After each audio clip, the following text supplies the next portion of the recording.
In this video, I'm going to be peeling back the curtain and showing you everything behind how I make my soulful Tyler the Creator jazz style samples. When I first started producing, these kind of samples used to be really intimidating for me. The chords were kind of crazy, the sound selection's kind of crazy, but now I've got a unique framework and technique and even a plugin that allows me to add super cool choirs to my samples and get them sounding something like this.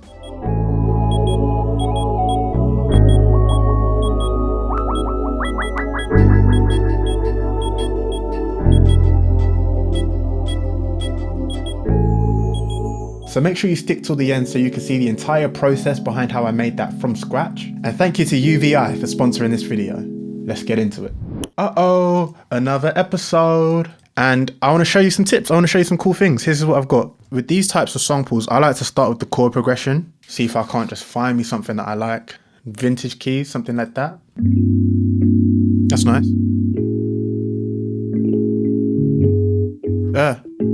That's nice. It's a little bit EPE. I want something a little bit more piano. Yeah, these are, oh, it's called vintage keys, my bad, I should have known. Yeah, let's go take piano. Yeah, perfect. And now we'll just find a cool progression, you know? I think I had something that I liked. A major is like a 7, 9.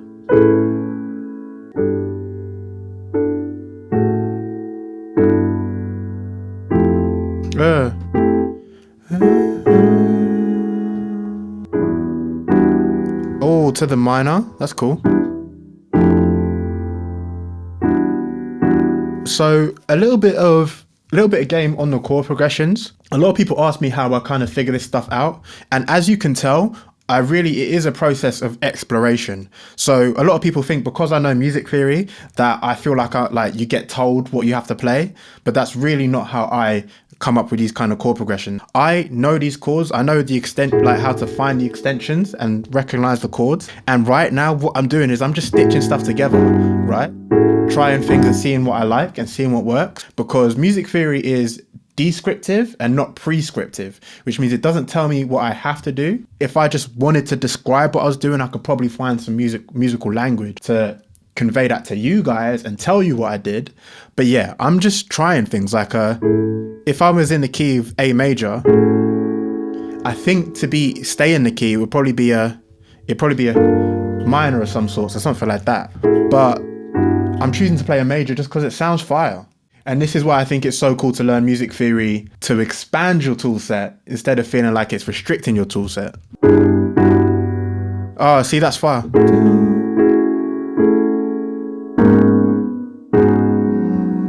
Here we go. And let's try recording this in.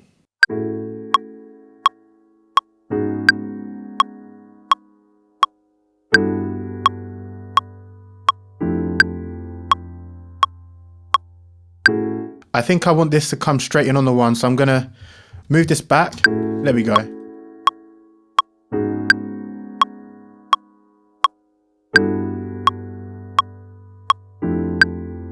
Sweet. Now, this is the plugin that I wanted to show you guys. It's called Augmented Choirs from UVI. As you guys know, normally Tyler really likes his choirs. I really like my choirs. And normally I'm singing in crazy amounts. It takes me forever. And then also it's just my voice, right? This has such an incredible amount of variation in terms of what you can do with your choirs that it's absolutely crazy. So even if we just go for classical choir, we've got children, female, male, everybody is in here and we can do a whole lot of really cool things. Let me show you. I'm going to keep it super basic for now, and then we can kind of tweak as we go along. Let's start with male ooze. Ooh, crazy. So we're going to layer that up. 1, 2, 3, 4.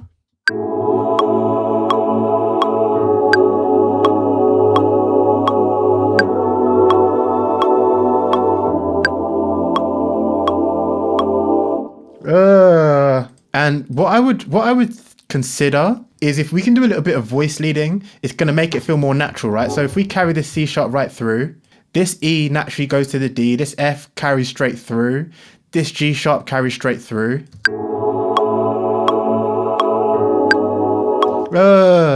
So you feel like the notes are leading into each other, hence is called voice leading. And that's how a choir works, right? You've got a bunch of people singing individual voices and they're tweaking as they go. They're moving just one of their notes, but ultimately you're kind of set with the amount of voicings you have, the amount of notes you have. That makes it feel really authentic. So and then imagine this guy goes up to the A and then he comes back down to the G. And this guy stays on that F sharp, and then he cuts out, right? Or maybe he even goes to the E, we'll see. And then this guy, he comes up to the E and he just rings that. Do you know what I'm saying?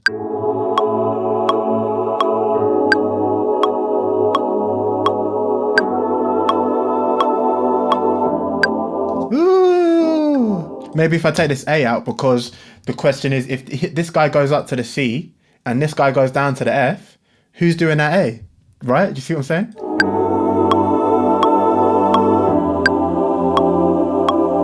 You might not even consciously recognize it, but it just like subtly makes it feel more realistic.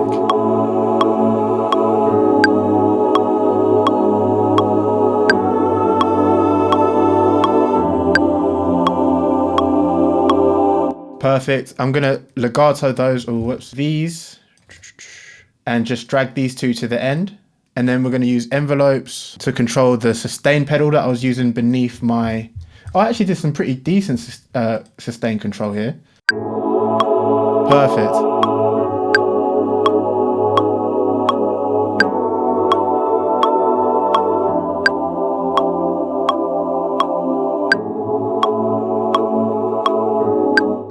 Perfect. Maybe we should try making it wider. Definitely what I'm going to do is I'm going to EQ it a touch. Oh, whoops. EQ8 is what I wanted.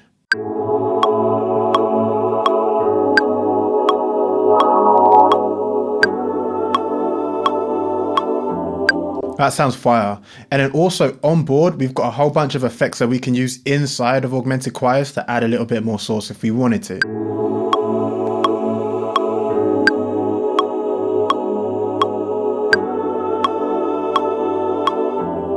That's fire. Let's try Tau. I don't know if it'll work.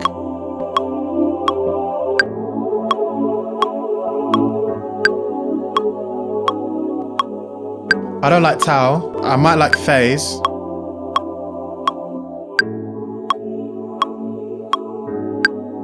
There it is. And how about we try making it wider? Woo!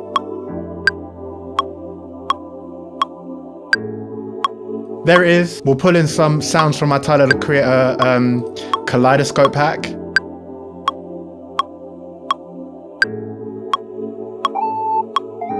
Yeah.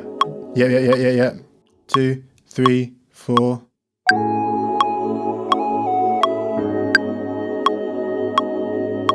That's really cool. I like that line. Here's what I am gonna do. I'm gonna chuck a verb on it.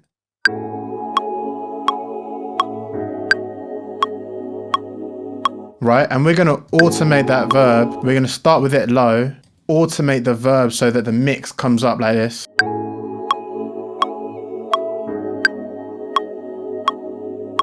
That's cool. Now because we've got that reverb and that natural tail, it can be a little shorter.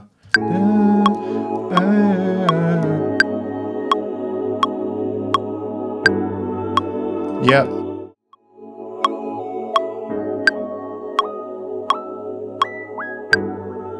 Let's get some stereo field on that. Right now it's in the same place. Let's pan it to the right, make it a little bit different.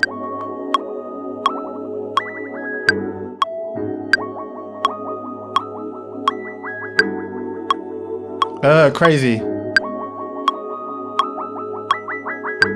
Let's keep going. Get a bass or something. 2, 3, 4.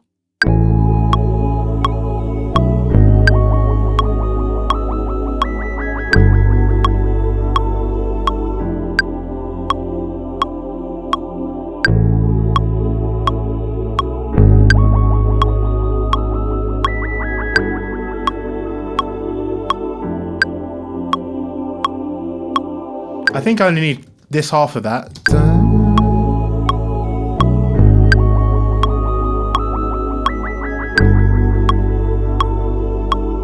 We're going to pull up another instance of UVI.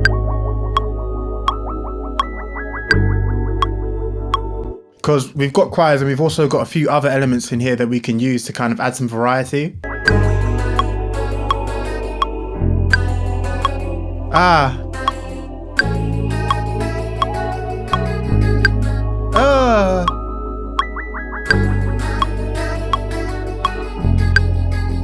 I want something on this side.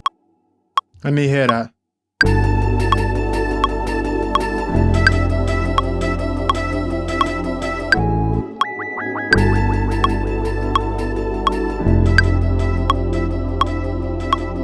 So you can hear that's already tempo synced, which is super cool. Let's keep going, just need a few more elements. There it is. There it is. I just, for some reason, I love that type of tone. It just gives me, it's the Morse code kind of vibe, but it's just cool because it slots into a melody. It's very unique. I really like it. Yeah, I think that's what I'm gonna go with.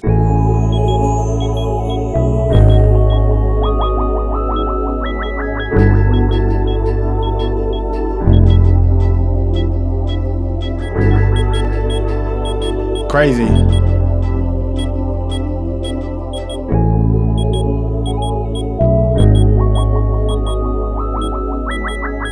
Yeah, that's a sample and a half. Thanks so much for watching, guys. As you can see, augmented choirs is really, really crazy. You're gonna get not only the choirs that you need to be able to make these kind of awesome sounds, but they've also got a whole bunch of other presets and effects that you can customize to kind of make it absolutely crazy and just have a whole lot of fun creating. I'm gonna leave a link in that in the description because right now you'll be able to get a massive discount until October 12th. So check that out. And if you guys wanna know how I apply similar techniques but to make a Tyler the Creator Chromacopia style, check this video right here.